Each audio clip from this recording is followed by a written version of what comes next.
Hi friends, तो आज मैं आपको बताऊंगा प्राकृतिक संख्या, पूर्ण संख्या, अपरिमेय संख्या, वास्तविक संख्या, पूर्णांक के बारे में। तो चलिए शुरू करते हैं। सबसे पहले वास्तविक संख्या क्या होती हैं। वास्तविक संख्या, तो वास्तविक संख्या वे संख्याएं होती हैं, सभी परिमेय तथा अपरिमेय संख्या वास्तविक संख्या कहलाती हैं। सभी परिमेय तथा अपरिमेय संख्या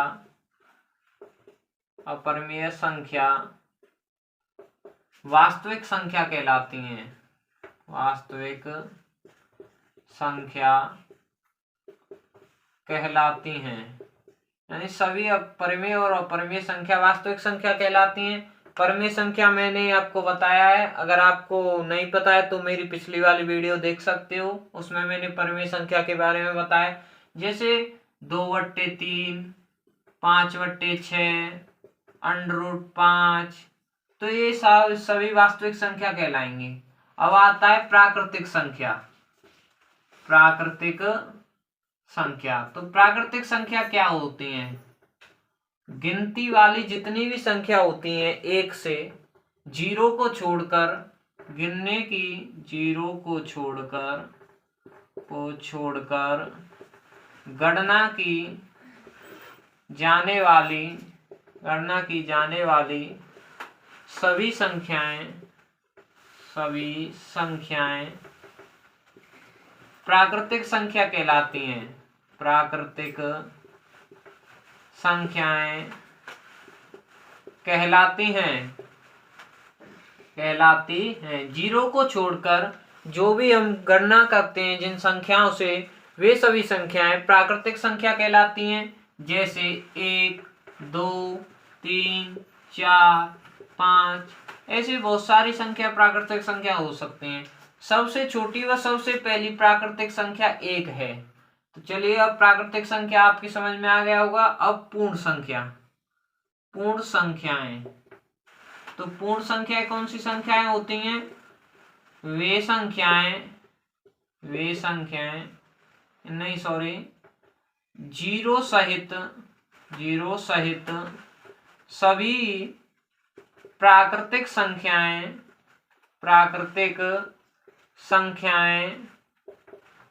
पूर्ण संख्या कहलाती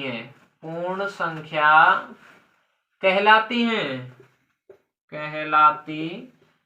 इसमें प्राकृतिक संख्याओं में यदि जीरो को शामिल कर दिया जाए तो ये सभी प्राकृतिक संख्या पूर्ण संख्याएं हो जाएंगी।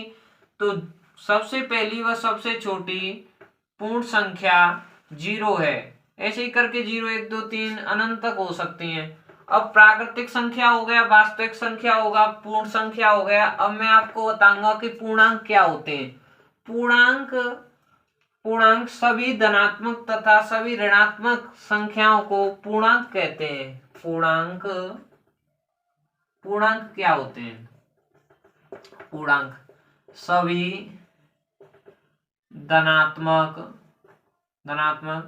तथा सभी ऋणात्मक संख्याओं को पूर्णांक कहते हैं। क्या कहते हैं। पूर्णांक कहते हैं। सभी धनात्मक तथा ऋणात्मक संख्याओं को पूर्णांक कहते हैं। तो जैसे 2, 3, -5, -5/2, तो ये सभी पूर्णांक हैं, चाहे भिन्न में क्यों ना हो, पर ये पूर्णांक है, क्योंकि ये सभी धनात्मक और ऋणात्मक संख्याएं पूर्णांक कहलाती हैं। ऐसे ही करके बहुत सारी संख्या हो सकती हैं। अब पूर्णांक हो गया। अब अपरिमेय संख्या, तो अपरिमेय संख्या के बिल्कुल विपरीत होता है। परिमेय संख्या में क्या होता है। परिमेय संख्या में वे संख्याएं जिन्हें P/Q के फॉर्म में लिखा जा सकता है, वे परिमेय संख्या होती हैं। और अपरिमेय संख्या कौन सी संख्या होती हैं, जिन्हें हम P/Q के रूप में नहीं लिख सकते हैं, वे अपरिमेय संख्या होती हैं। तो वे संख्याएं जिन्हें हम P/Q की तरह नहीं लिख सकते, नहीं लिख सकते हैं। तो वे कौन सी संख्या होंगी? अपरिमेय संख्या। जो रूट में होती हैं, रूट में वे सभी अपरिमेय संख्या होती हैं। जो रूट से बाहर नहीं आ सकती हैं वे अपरिमेय संख्या होती हैं। जैसे √2, √5, √7 और अनवसानी अनावर्ती संख्या भी अपरिमेय संख्या होती हैं। जैसे 1, 0, 2, 1,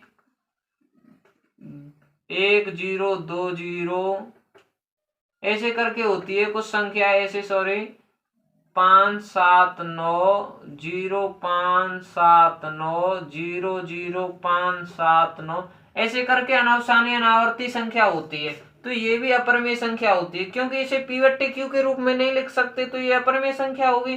परिमेय संख्या को हम p/q के रूप में लिख सकते हैं और परिमेय संख्या को हम p/q के रूप में नहीं लिख सकते हैं।